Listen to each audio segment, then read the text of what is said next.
वक्रतुण्डं महाकाय सूर्यकोटिसम्प्रभ निर्विघ्नं कुरु मे देव सर्वकार्येषु सर्वदा च्युतं केशवं रामनारायणं कृष्णदामोदरं वासुदेवं हरिं श्रीधरं माधवं गोपिकावल्लभं जानकीनायकं रामचन्द्रं भजेयम्। कार्तिक महीना की जय, कार्तिक की कथा की जय। देखिए, कार्तिक महीने का कथा बार बार हम कहते हैं, बहुत बहुत बड़ा महत्व होता है। कार्तिक का स्नान दान, आज गोपाष्टमी है, कल अच्छी नवमी है, फिर 4 तारीख को आपको एकादशी प्रबोधनी एकादशी पड़ेगा। अभी पाए हर कब तिथि जितना है सब अच्छा है।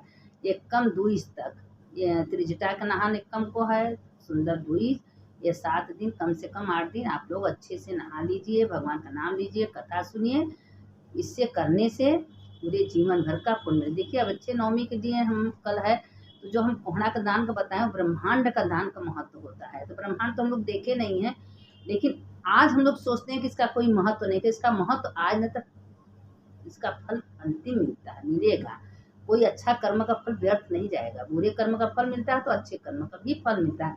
जो बहुत राजा महाराजा अच्छे अच्छे कर्म करके पैदा हुए हैं, तो बिना किए जन्म में थोड़ी ना कुछ कर रहे हैं, लेकिन किए हैं उसका फल अच्छे पा रहे हैं।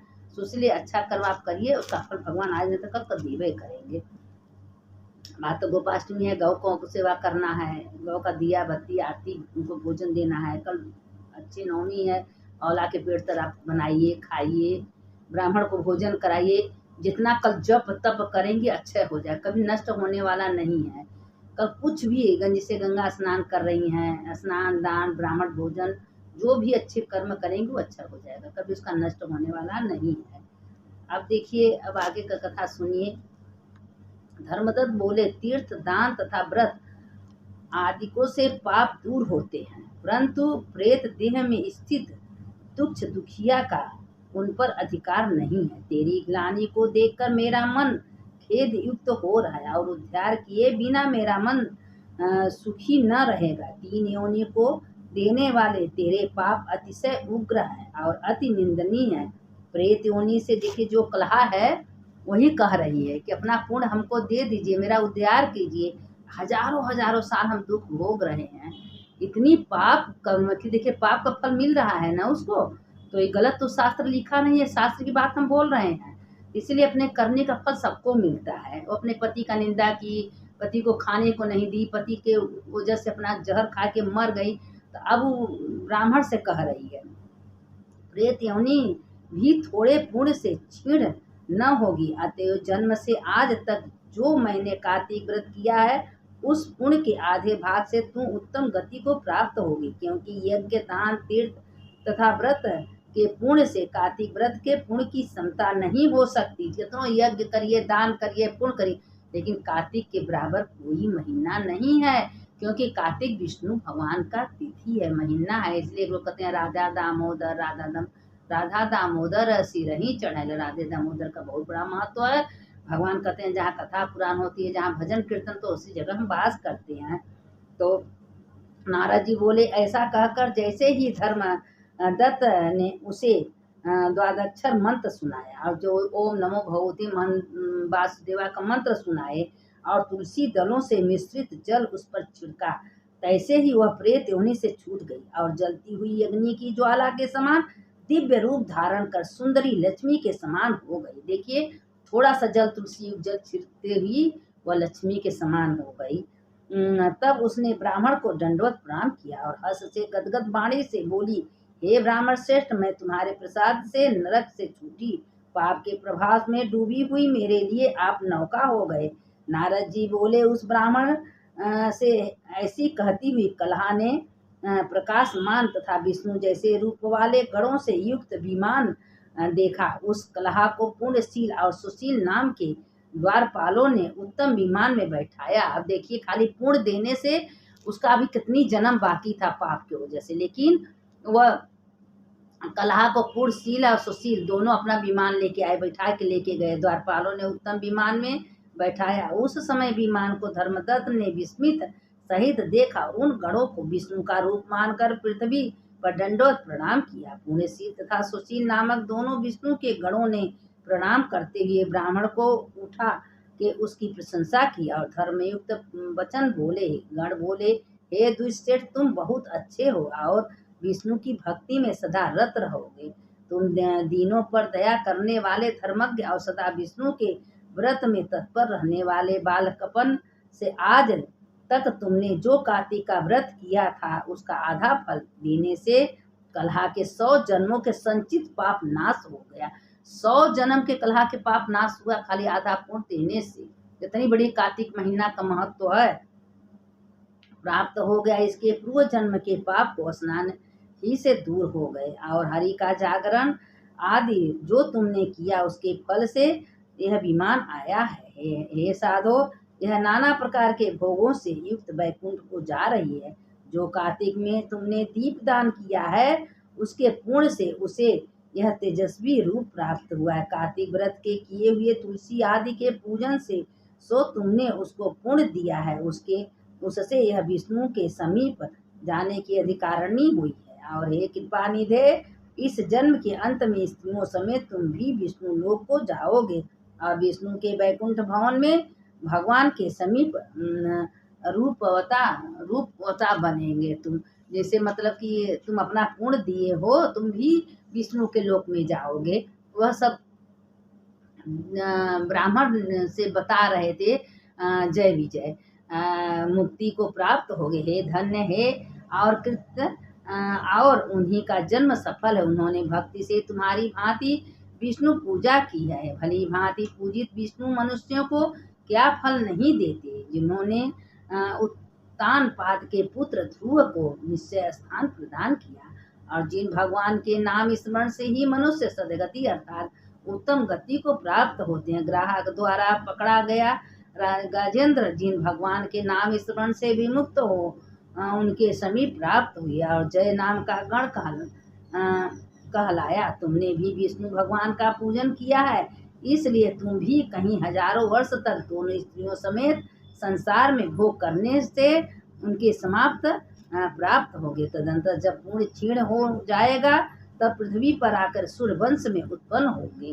तो देखिए कैसे कलहा को अपना पुण्य दिए। जब पुण्य दिए तो उनका 100 जन्म का पाप तत्काल नष्ट। कार्तिक मास कम नहीं है।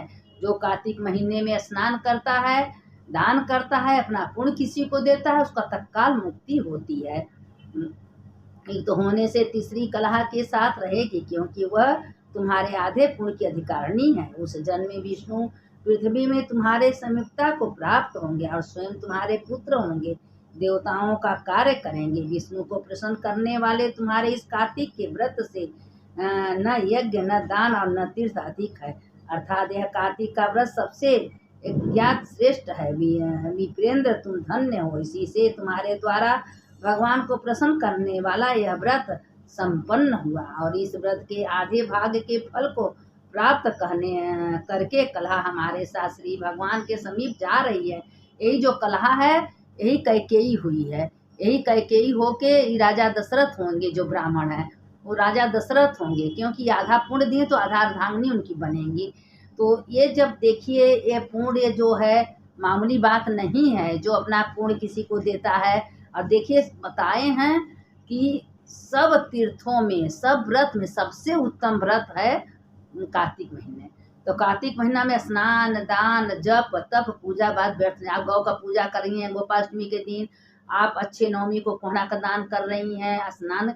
अच्छे नवमी का मतलब है जितना जप तप पूजा करेंगे अच्छा। अगर अच्छे नवमी कोई बुरा कर्म की, झूठ बोली, किसी का चुगली की, वो भी अच्छा हो जाए, कभी नष्ट नहीं होगा। क्योंकि अच्छे नवमी के इतना ध्यान देना चाहिए कि सवेरे से रात भर कोई हमसे गलत काम न हो, कोई झूठ न हो, कोई परपंच न हो, कभी किसी का बुराई न हो, कभी किसी को धोखा न दे, कभी किसी का पैसा। कभी ये सोच लेना कि वो दिन का कोई काम आप करेंगे तो अच्छा होगा, लेकिन कोई शरीर से पाप न हो। इसीलिए ये कार्तिक महीना बनाया। देखिए अब इसी पर कार्तिक महीने का एक हम कहानी भी डाल देते हैं कि एक ब्राह्मण ब्राह्मणी थी। वह पूरा कार्तिक महीना पुष्कर गई थी। पुष्कर में स्नान करने के लिए और कार्तिक भर उसी जगह रही। और कार्तिक महीना में सवेरे उठी 4 बजे, पुष्कर में स्नान करती। पुष्कर का महीना तो कम नहीं है पुष्कर मास का जगह का, क्योंकि लोग कहते हैं तीर्थों के राजा पुष्कर। सारे तीर्थ आप कर लीजिए। अगर आप पुष्कर नहीं गई तो आपका तीर्थ व्यर्थ हो जाएगा। इसलिए सारों तीर्थ करने के बाद एक बार पुष्कर स्नान जरूर करना चाहिए।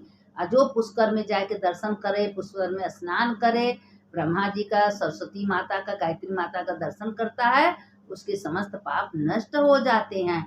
अब वो क्या हुआ कि पुष्कर गई, पुष्कर में स्नान कर रही थी और वहाँ क्या की कि उसी जगह पर 2 गौ माता को रखी, बछड़े सहित गौ माता को रखी। और उसी दिन दूसरे दिन आ गया अच्छे नवमी। तो अच्छे नवमी आ गया तो गई खोजने के लिए, तो भगवान ब्रह्मा से पूछी कि ब्रह्मा अच्छे नवमी का क्या महत्व है। तो ब्रह्मा कहें कि देखिए ब्रह्मांड तो कोई देखा नहीं है, लेकिन कलयुग में नाम है अधारा, कलयुग में कोई जो मेरा नाम लेता है और ब्रह्मांड की जगह ब्रह्मांड तो कोई दान कर नहीं सकता।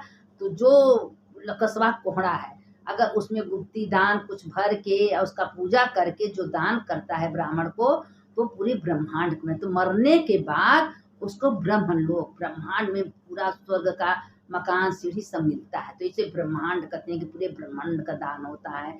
तो आप अगर अच्छे कर्म कर रहे हैं तो देखिए उस अच्छे तो कर्म का भाग्य पूर्ण तो भोगेंगी, लेकिन उसका फल भी अच्छा होगा।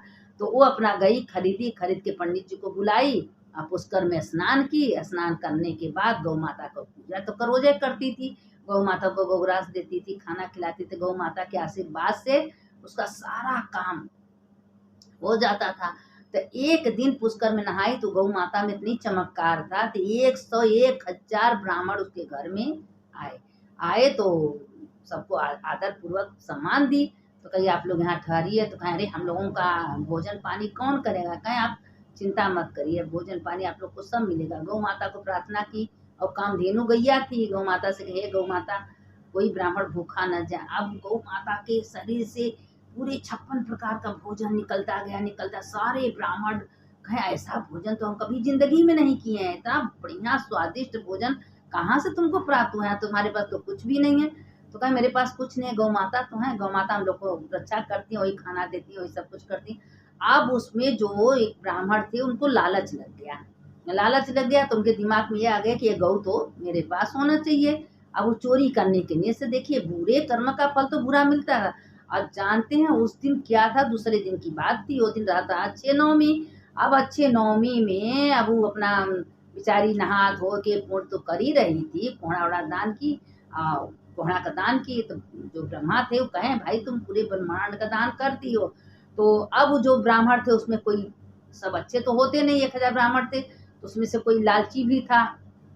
अब उसके गाय को चुराने के लिए प्रयत्न किए कि गाय तो हम चुरा ले जाएंगे और हम गाय से भोजन लेंगे। अब गाय धीरे से रात हुआ तो उसके तपस्या से भगवान कामधेनु गैया इंद्र उसको दिए थे कि तुम कार्तिक नहा रही हो और कोई झंझट नहीं है, तुमको गाय माता भोजन देंगी, तुम इसी जगह जो तुम्हारे पास जितना लोग आएंगे उतना गाय माता, कार्तिक जब बीत जाएगा तो वो इंद्रलोक में चली जाएंगी। तो उसको तो पता नहीं था, उसके दिमाग में घुस गया, भोजन खा के उत्तृप्त हो गया। और उसके बाद क्या हुआ कि चोरी करने का नेत हो गया। दूसरे दिन जब रात हुआ तो अपने 2-3 साथी को ले लिया, लेने के बाद वो गऊ चुराने के लिए गया तो गऊ एक सिंह मारी। तो उसने सोचा कि तो गऊ माता मार रही हैं, तो उसे किसी तरह से छोड़ के ले गया अपने घर में, चोरी से बांध दिया। सवेरे देखे तो गौ माता नहीं। अब सब खोजने लगा गौ माता गई कहाँ, वो लगी रोने, इंद्र को प्रार्थना करने लगी। इंद्र को तो पता था कि कौन चुरा के ले गया। अब उसे कहें कि गौ माता हमको भोजन, गौ माता का भोजन दे, माँ चेरी लेड़ी कुछ दुनिया का छरने लगी। तो कहें अरे उनके घरे तो भोजन बना के इतना पकवान गौ माता देती है, हमारे घर में तो ये सब कुछ गंदा कर दे रही हैं। तो रात को उसको ब्राह्मण को सपना है कि देखिए जो ब्राह्मण थे वो निस्वार्थ थे, उनके अंदर कोई कलछल नहीं था, हम उसको गाय दिए हैं और उनको भोजन के लिए, तुम्हारे घर में गाय कभी सूखी नहीं रहेगी, ना तुमको कभी कुछ देंगी। उनका गाय तुरंत तत्काल को वापस कर दो। गाय को ले गए, उसके घर में बांध दिए। बांधने के बाद सब दोनों प्राणी जो है खुश हो गए, खुश होकर गाय के सोहराने लगे, गाय का सेवा करें, गाय का चुम्बन लेने लगे, गाय को प्रेम करने लगे। तो कहे गौ माता तो आप चली गई थी, हमको तो टेंशन हो गया था। तो गौ माता अंदर से आवाज दी, नहीं तुमको छोड़ के हम कभी कहीं नहीं जाएंगे। अब वो अपना जब भोजन मांगती थी तो गौ माता भोजन देती, जितना लोगों के दरवाजे पाते थे गौ माता सबको खिलाती थी। और खिलाने के बाद वो पुष्कर में स्नान करती थी। तो ब्रह्मा जी कहें कि जो भी कहीं भी तीर्थ व्रत पूजा करेगा, एक बार मेरे पुष्कर में आएगा, मेरा दर्शन करेगा, स्नान करेगा, उसका सारा तीर्थ का पुण्य तत्काल उसके खाता में जमा हो जाएगा। तो इसीलिए कहते हैं कि पुष्कर का बहुत बड़ा महत्व है। और वो दोनों कार्तिक महीने में पुष्कर रह के 1 महीना पुष्कर में स्नान की, और गोपाष्टमी का पूजा की, अच्छे नवमी का पूजा की, एकादशी का पूजा की, गोवर्धन वो जो एकादशी ये प्रबोधिनी एकादशी आ रही है, उस दिन भगवान जागेगा, उसके बाद शुभ कर्म होने लगेगा। तो निराहार एकादशी का व्रत रख के और व्रत की पूजा की, उसके बाद से एकादशी से तो द्वादशी त्रयोदशी चतुर्पूर्णिमा सब महत्व है। पूरा कार्तिक महीना पूर्णमासी तक नहाई, उसके बाद मरने के बाद सोने का विमान भगवान उनको भेजे, वो ब्राह्मण ब्राह्मणी सोने के विमान पर बैठ के विष्णु लोक को गए और जन्म जन्मांतर तक विष्णु लोक में रहने लगे। वहां भगवान उनको तारा बना दिए। तारा मामूली बात नहीं है, जो तारा देखते हैं ना तो बहुत पुण्य आत्मा होते हैं, करोड़ों अरबों का जब तपस्या करते हैं तो तारा बनते हैं। तो जो ब्राह्मण थे दोनों तारा बन गए, तारा बन के अपना चमकने लगे। तो कार्तिक महीने का तनी महत्व है कि अगर नियम से कोई व्रत जप तप पूजा उद्यापन करता है उसके समस्त पाप नष्ट हो जाते हैं। और कार्तिक महीने में नहीं महीना भर कोई करावे तो एकादशी से पूर्णिमा तक उसको जरूर करना चाहिए। कार्तिक स्नान करना चाहिए, कार्तिक में जो हो सके दान पुण्य धर्म करना चाहिए, सबको भगवान के रूप में देखना चाहिए। मन से, मन में कभी बुरा ख्याल नहीं आना चाहिए, मन में कभी किसी के प्रति दो पाप नहीं आना चाहिए। आप किसी के मकान बहुत बड़ा सुंदर देख लिए, अगर कभी मकान एक सा बहुत अच्छा है तो उसके मकान के साथ उसका पाप भी आपके पास आ जाता है। तो मन से भी कभी किसी का कोई चीज अच्छा देख के नहीं बोलना चाहिए। पुण्य का तो बातें दूर ही है, पाप पहले आता है। इसीलिए पाप जो है अच्छा कर्म करने में रोकता है। तो इसीलिए आप जो अच्छा कर्म कर रही हैं उसका फल आज न तो कल जरूर मिलेगा। अच्छे कर्म, ये जितनी पग चढ़ चढ़ के चल के मंदिर जा रही हैं, गंगा जी जा रही हैं, नहाने जा रही हैं, उतना अश्वमेध यज्ञ का फल मिलता है। सुनने वाले की जय, सुनाने वाले की जय। कथा आज इतने, कल कथा फिर आप लोग को भेजेंगे। हम तो कहते हैं कि जितना हम भेजते हैं उतने आप लोग सुनिए, सबको सुनाइए, भेजिए, इसको शेयर करिए, लाइक करिए, सब्सक्राइब कर देखिए। आप लोग पुण्य की भागी बनिए। कथा पुराण व्यर्थ नहीं होता है, पुण्य बढ़ता है। जो अच्छा ज्ञान देता है, अच्छा संस्कार देता है, अच्छा बताता है, उसके खाते में पुण्य जमा होता है। तो जो सुनाता है उसका तो भी पुण्य होता है, जो सुनता है उसका भी। कथा सुनने का बहुत बड़ा महत्व होता है। तो आप लोग सुनिए, सबको सुनाइए, सबको भेजिए। सुनने वाले की जय, सुनाने वाले की जय। अच्युतम केशवम राम नारायणम कृष्ण दामोदरम वासुदेवम हरि श्रीधरम माधवम गोपिका वल्लभम जानकी नायकम रामचंद्रम भजेयम। रामकृष्ण वासुदेव भक्ति मुक्तिदायकम, रामकृष्ण वासुदेव भक्ति मुक्तिदायकम, रामकृष्ण वासुदेव भक्ति मुक्ति। हर हर महादेव, घर घर महादेव। देखिए एक मंत्र आप लोग हमेशा बोलिए, हर हर महादेव शंभो काशी विश्वनाथ गंगे माता पार्वती। से कथा तो बहुत लंबी चौड़ी है, कथा बहुत है, लेकिन क्या करें मोबाइल में उतना लोड नहीं लेता, इसलिए हम ज़्यादा नहीं भेज पाते। जितना भेजते उतना आप लोग सुनिए। हर हर महादेव, घर घर महादेव।